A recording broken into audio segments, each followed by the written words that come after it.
Hey dear all, I am the Paperback Podcaster. Welcome again. This is week 1, day 5, and more lessons to share today. Today I'm going to share with you uh, this topic of success in life. I'm not sure whether you have ever had this experience, that you have, like for example, this aspiration to be your own boss. You saw your friend doing very well and they have their own business. They did so well while you are still, plodding along in your corporate career, hoping that you make your next break. And you probably have read of, you know, many of the successful people doing their own businesses, right? So this thought of becoming your own boss has become quite a naggy thought, And not forgetting, the media sometimes, or rather very often, we find interviews of these great successful people, right? If not, you come across some story about a successful stock investor and you have the aspiration to be a successful stock investor, right? Maybe not all of you, but some of you, right? You read about how successful some people are in picking the right stocks, and you also wondered if you could replicate the same successes, right? Otherwise, you may have also noticed that you have friends that made great successes in property investments. You wonder if you could replicate the same. Now, the fact is that being humans, we tend to envy people who have done very well, extraordinarily well in whatever field they are in. Some are very lucky, some are fortunate, that they happen to be connected with certain people, so they are able to succeed very well in life. Okay, but how do we respond towards this? Now, it is human nature that you do tend to envy, you start to think if you could do the same, right?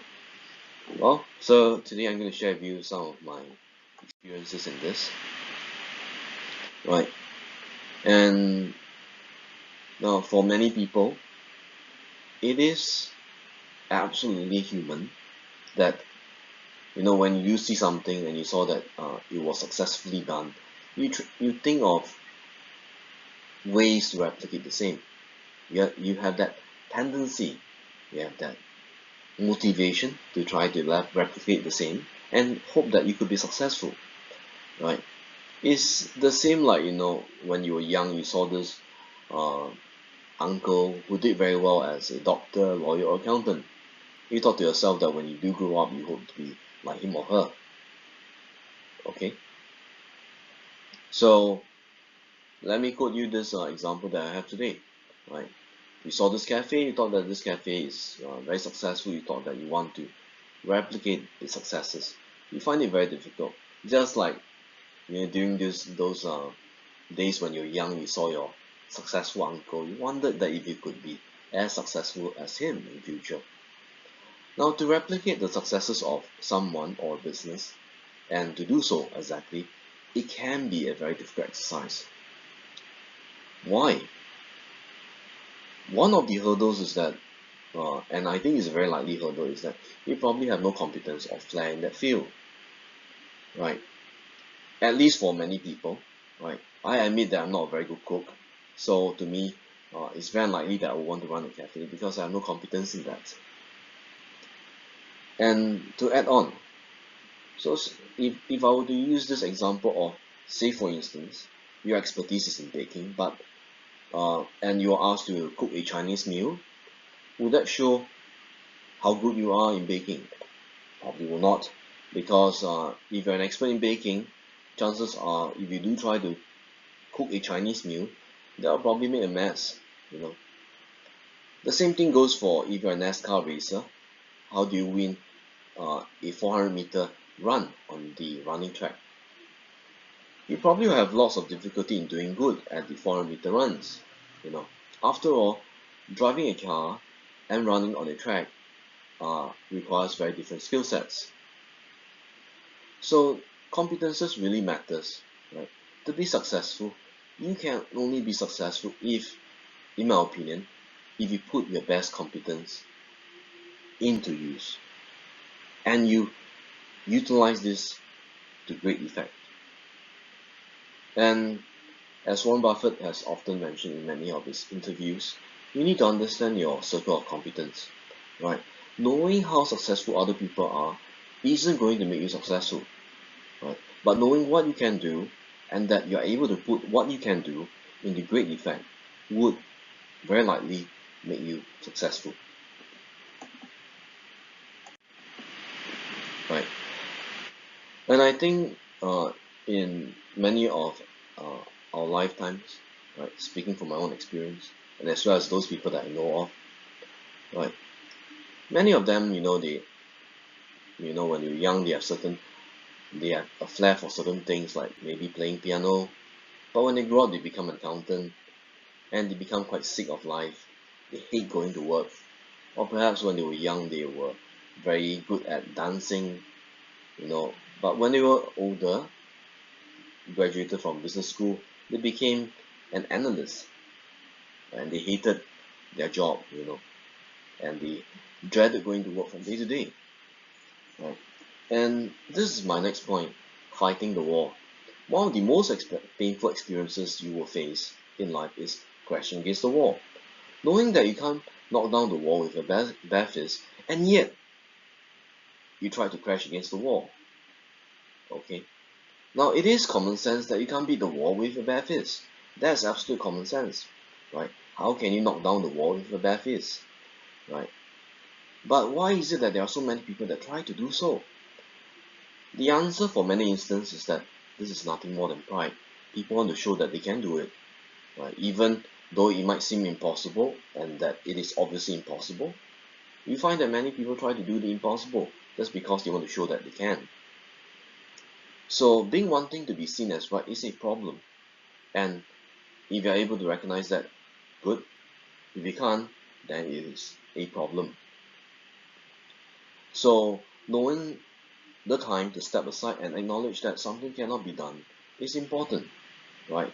If we can't understand that, then this can be a very serious problem.